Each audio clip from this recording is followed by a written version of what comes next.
దేవునికి స్తోత్రాలు. మీ అందరికీ నా హృదయపూర్వక వందనాలు. ఎలా ఉన్నారమ్మా? అందరూ బాగున్నారా? అందరూ బాగుండాలని దేవుని కృపలో దేవుని కోరుకుంటున్నాను.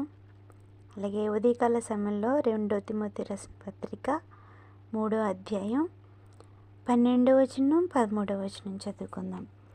క్రీస్తు యేసునందు సద్భక్తితో బ్రతకనుద్దేశించి వారందరూ హింస పొందుతురు.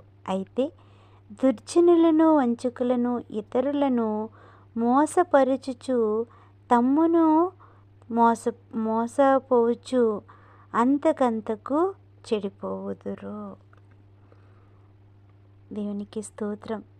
చూసారండి, ఉదయకాల సమయంలో దేవదేవుడు మనతో మాట్లాడుతున్న మాట ఏంటంటే, ఆయన యందు యేసుక్రీస్తునందు సద్భక్తితో ఎవరైతే మంచి ఉద్దేశాలతో భయభక్తులతో నీతిగా బ్రతకాలని కోరుకుంటారో, ఆశపడి ఉంటారో వారందరూనంటండి భయంకరంగా హింస పొందుతారు అని.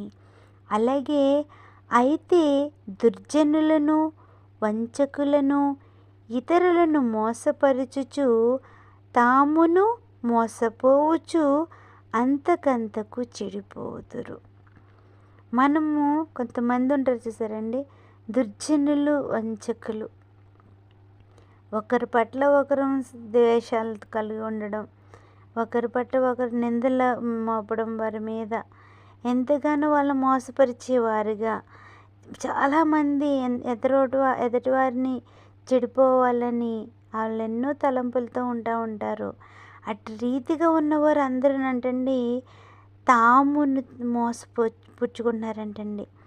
ఇతరులను మోసపరుచుచు తామును మోసపోవచ్చు అంతకంతకు చెడిపోతారంటండి. ఇవన్నీ చేస్తున్నారు, తప్పుడు పనులన్నీ చేస్తున్నారు, దుర్జనులుగా ఉంటున్నారు, వంచకులుగా ఉంటున్నారు, ఇతరులన్నీ మోసపరుస్తున్నారు. కానీ మేమేదో చాలా బాగా బ్రతికేస్తున్నాము, మేము ఎంతో సంపాదించేసుకుంటున్నాము, ఏదో ఆస్తులు కూడబెట్టుకుంటున్నాము అన్న లోకానుసారమైన తపనలోనే అటువంటి ఆశలోనే బ్రతుకుతున్నారు. కానీ ఇక్కడ దేవదేవుడు ఏం చెప్తున్నాడు చూసారండి, తామును మోసపోవచ్చున్నారంటండి. వారు కూడా మోసపోతున్నారు. అంతేగాని అంతకంతకునంటండి మోసపోవడమే కాదు కానీ అంతకంతకు చెడిపోతున్నారంటండి. చూసారా? అవును కదండి. ఒకరి పట్ల మనం ఎవరి పట్లైనా మనం దురుద్దేశంతో మాట్లాడుతున్నప్పుడు, వాళ్ళని బాధ పెడుతున్నప్పుడు, వాళ్ళని మోసపరిచేవారిగా మనం ఉంటున్నప్పుడు మనకు మనమే శిక్ష కొని తెచ్చుకుంటున్నాము. అంతకంతకనంటండి మన హృదయం కూడా దేవునికి దూరంగా ఉంటూ, ఆయనకి మనం సన్నిహితంగా లేకుండా ఈ లోకానుసారంగా మనం పడిపోతూ మనకు మనము కూడా చెడిపోయేవారిగా ఉన్నామని దేవదేవుడు చెప్తున్నాడు.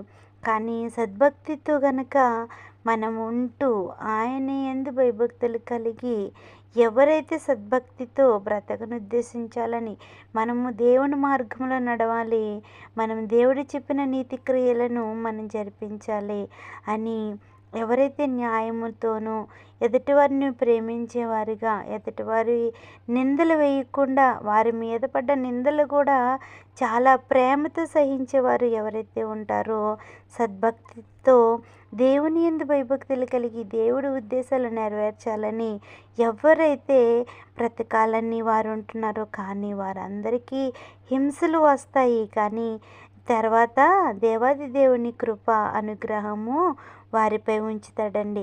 అవును కదా. ఆయన మనకు చెప్పిన ప్రతి దాన్ని మనం నెరవేర్చేవారుగా ఉన్నప్పుడు అనేకమంది చూడండి, దైవజనులు కూడా ఆయన సువార్త చెప్పడానికి వెళ్తున్నప్పుడు వారి కుటుంబాలు కోల్పోతున్నారు, వారి బిడ్డలను కోల్పోతున్నారు, వారి భార్యల్ని కోల్పోతున్నారు, అనేకమైన నిందలు అవమానాలు పడినా కానీ కార్యము దేవాదేవుడు చేస్తారు. అది విశ్వాసం, నమ్మకం. అలాగే దేవుని యందు భయభక్తులు కలిగి సద్భక్తితో బ్రతకాలని ఎవరైతే ఉంటున్నారో, కానీ హింసలు పొందినా కానీ వారికి గొప్ప మేలులు దాచిపెడతానని దేవదేవుడు చెప్పి ఉన్నాడు. అలాగే ఎవరైతే తప్పుడుగా బ్రతుకుతూ ఎవరినైతే ఇబ్బంది పెట్టేవారిగా ఉంటామో, దుర్జనులుగా, వంచకులుగా, మోసపరిచేవారిగా ఉంటామో వారు కూడా మోసపోతున్నారు. వారి జీవితాలు కూడా చెడిపోతున్నాయని దేవాదేవుడు చెప్తున్నాడండి. ఈ మాటలు విన్న ప్రతి బిడ్డ ఆయన యందు భయభక్తులు కలిగి సద్భక్తితో మనం బ్రతికేవారుగా ఉందాము. హింసలు వచ్చినా కానీ సహించుకుని కృపను, బలాన్ని, శక్తిని కూడా ఆయన నుంచి పొందుకునేవారుగా ఉందాం. కానీ మనము ఒకరిని వంచకులుగాను, దుర్జనులుగా మనము మోసపరిచేవారిగా మనం ఉండొద్దు. కానీ ఆయన యందు భయభక్తులు కలిగి సద్భక్తితో ఆయన ప్రేమించేవారిగా ఉందాము. ఈ కొన్ని మాటలు దేవుడు దీవించును గాక. ఆమేన్. Praise the lord.